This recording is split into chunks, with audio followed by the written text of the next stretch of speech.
Hey guys, LP here. And I'm kind of not where I normally am, as you can tell. The background's slightly different. I'm at a different property this week, and I owed you a video. I didn't have time to do a live, so I figured I would just make it like it was live. So, first thing out the box, guys, you got to know that they're still chomping at our Second Amendment. They're still trying to get it no matter what it takes.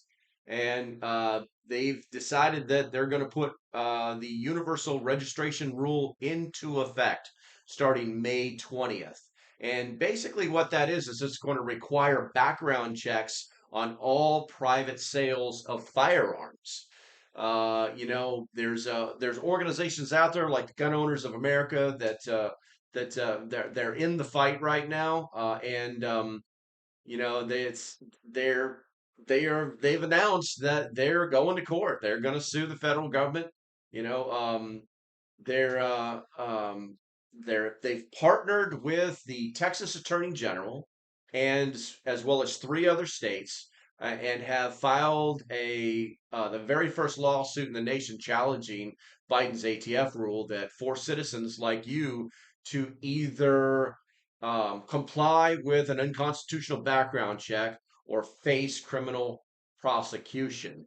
So what they've literally done, according to this new rule, is that you can now no longer hand guns down to your children. You got to go get a background check before you can will a gun to your child.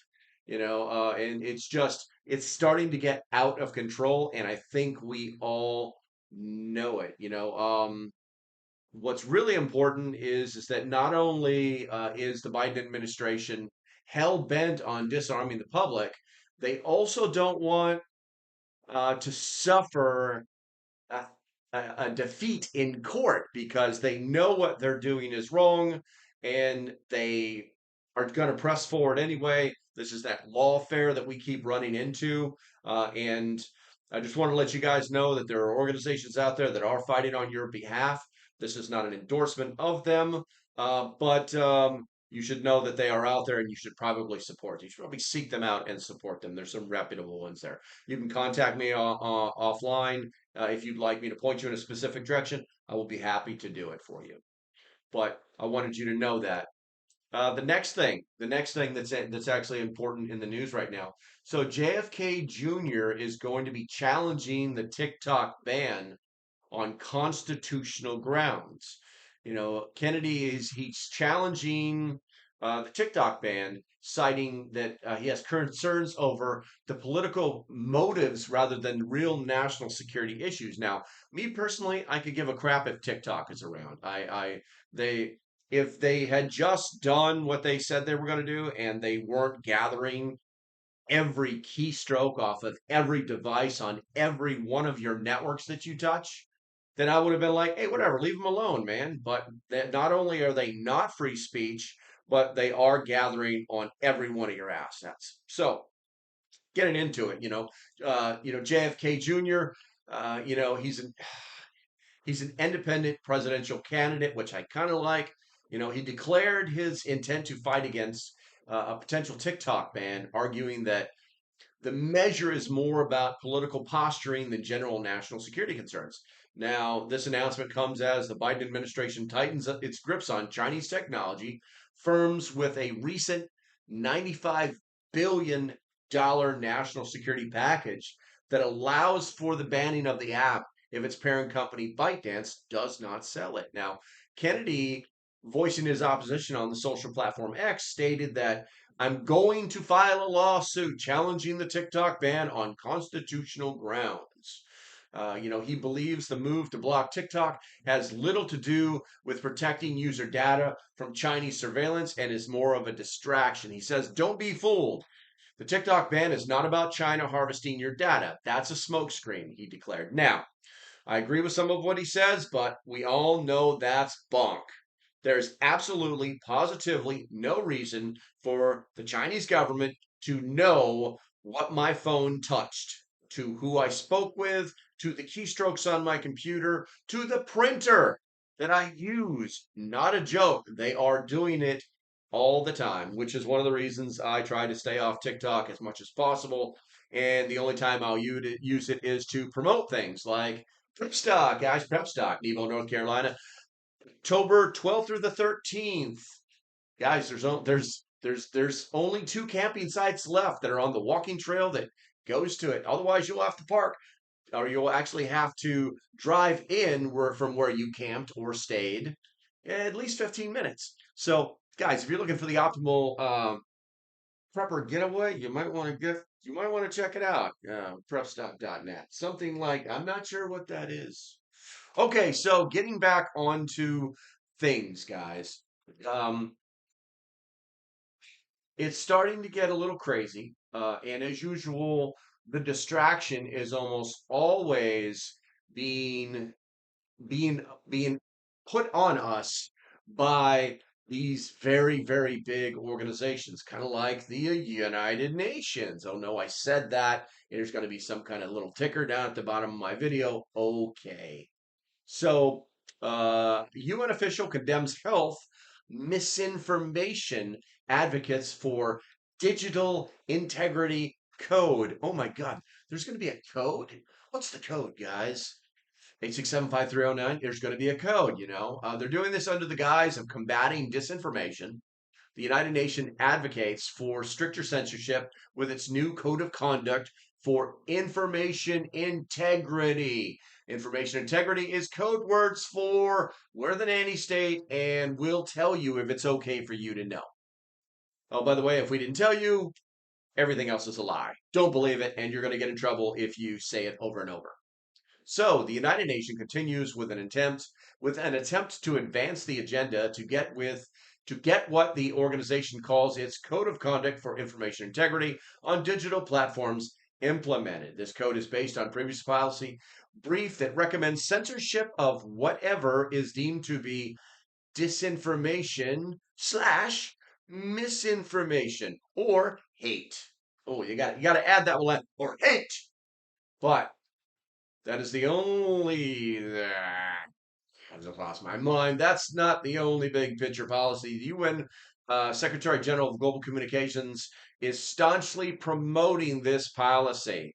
In early April, she gave a talk at Boston University, and here was her focus was on AI, whose usefulness is various censorship ventures makes it. I can't when somebody writes like this, I'm reading you an article. I'm reading you portions of the article that I've determined that are important to you. When they write so badly that the guy who reads stuff all the time, can't regurgitate it back to you, it really makes me wonder what the hell is going on the internet.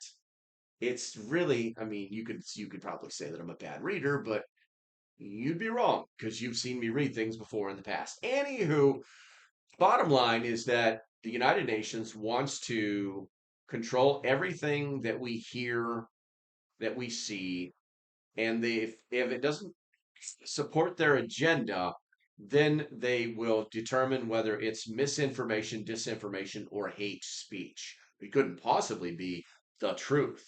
Yeah, we know how that works. Okay, guys, I want to talk to you guys very briefly about the next thing, which is Jace Medical. Guys, listen, um, I can tell you all day long that you need to have antibiotics in your life. You know why? Because just in case. I could tell you that, oh, by the way, you know, some of the farmies might get shut down due to a cyber attack. That didn't really happen, did it? Yeah, it did. I could tell you that if something really bad happens, your nester, your brother, sister's, uncle's best friend, next door neighbor, who you know has a problem, is on his psych meds and he just ran out. So now you might have a problem. Yeah, that could never possibly happen. Or, by the way, hint, hint, it, if we ever had to go to a barter system, yeah, it'd be a pretty effective barter item to have in stock. Guys, if you do go there, use code LocalPrepper10. You're going to get 10% off. It's just jacemedical.com. I'll provide a link down below, and you guys can do what you want with your money. You are adults, but I do recommend that you have them. All right, so I'm going to go back to that one right there.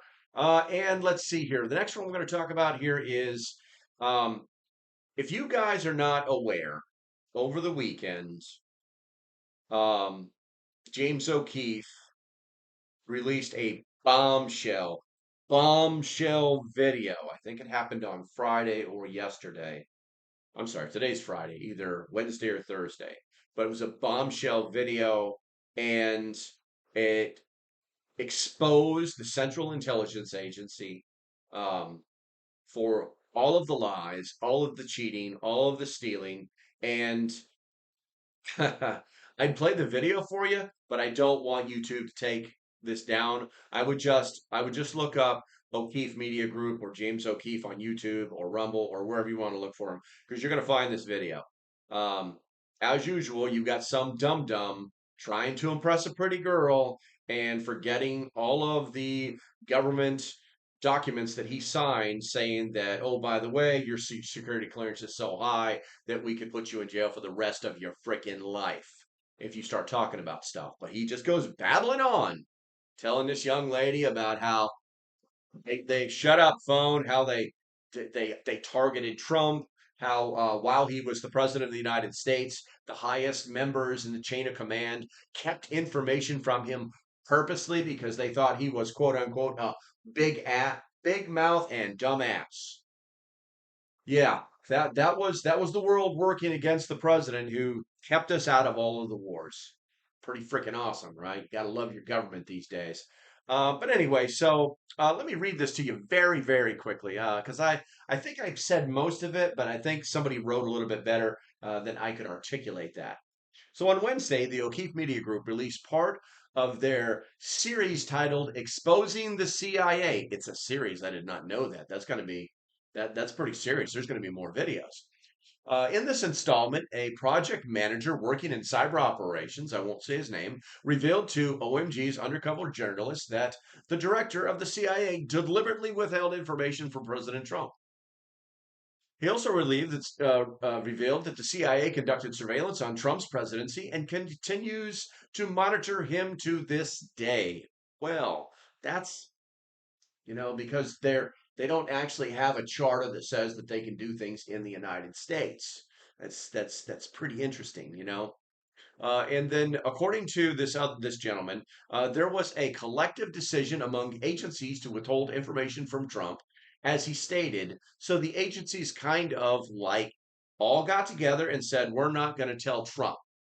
Who? Director of the CIA would keep information from Trump. Furthermore, this guy labeled Trump as a Russian asset, claiming, quote, he's owned by the frickin' Russians during this conversation with the undercover journalist. Guys, it's pretty.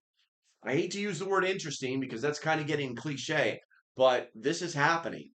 And oddly enough, if you guys go there, I would love to play it for you once again, but I'd like this video to stay up. But if you go to the O'Keefe Media Group, you'll also see a video where that next day, the CIA, a representative from the CIA, actually called the O'Keefe Media Group and issued a public release. They recorded most of it and basically said that this guy's a freaking liar. He doesn't even work for us. And they asked him. They said, "So when was he fired?" And the CIA representative got very quiet. And can we talk off the record? Okay. And they pause the video, and then they come back and they say, "Has this person been fired within the last 48 hours?" And they're like, "Well, we can't really comment on it." So yeah, they fired the dude. Of course they did. He's a big mouth. He violated his oath of secrecy. And what did you think was going to happen? What did you think was going to happen? So obviously the CIA, uh, it is what it is. It absolutely is what it is. And this is just another reason that you shouldn't be running around singing hoorah and saying your government is the greatest thing on the planet because it is not. I know. I've been in the bowels of it. Okay, so I think one of the last things that I want to talk about here, guys, I want to talk about EMP Shield. And here's why, because it's not a cheap device. Also, I also want to add that Jace Medical and EMP Shield are also sponsors of Prep Stock 2024. I think EMP Shield has sent us like somewhere between $1,100 and $1,700 worth of gear to give away at Prep Stock. But focusing on EMP Shield, guys, listen. If you are you wanting to protect your house from lightning strikes, they're your company. If you're wanting to protect your car from a lightning strike or an EMP device going off, they're your company. You know, my plan is simple. I have EMP devices in all of my vehicles. And I purchased them myself, and I believe in the company because they're the only ones that can actually prove factually that their device actually works. In fact, there was a another YouTuber on here. He's actually kind of a big one. He worked for a very large conglomerate that makes survival gear, and his job was to debunk this device. He couldn't do it. He actually like put the when he turned the power on to try and blow this thing up, it electronically shut down half the devices in his house. Um, and the MP Shield just was like, "You got anything else?" So, guys, the device does work now. It is a little pricey. I'm not going to lie. But what I will tell you is that you cannot put a price on the security that these devices offer you. Now, what I've actually done is gone out to EMP Shield, and if you're looking down on the screen there someplace, if you're on the screen looking someplace right there, if you use savings code LocalPrepper, you will get $50 off of your next EMP Shield device possibly purchase. The algorithm's always kind of weird. The pricing's always changing. But you're going to save $50 no matter what. So, guys, do me a favor. Take a look at it. Be adults. Spend your money like adults. Okay, so I think that's going to be about it for now. I wanted to keep this short, sweet, and to the point, get you the information that I believe it's pertinent to the prepper community. Yeah, I think that's going to be it. If you like what I'm doing, do me a favor, hit that like, subscribe button. Also, leave me a comment down there, guys. Talk to me. I will talk right back to you. Until the next time, stay safe, have a great day, and I'll see you when I see you. Bye bye.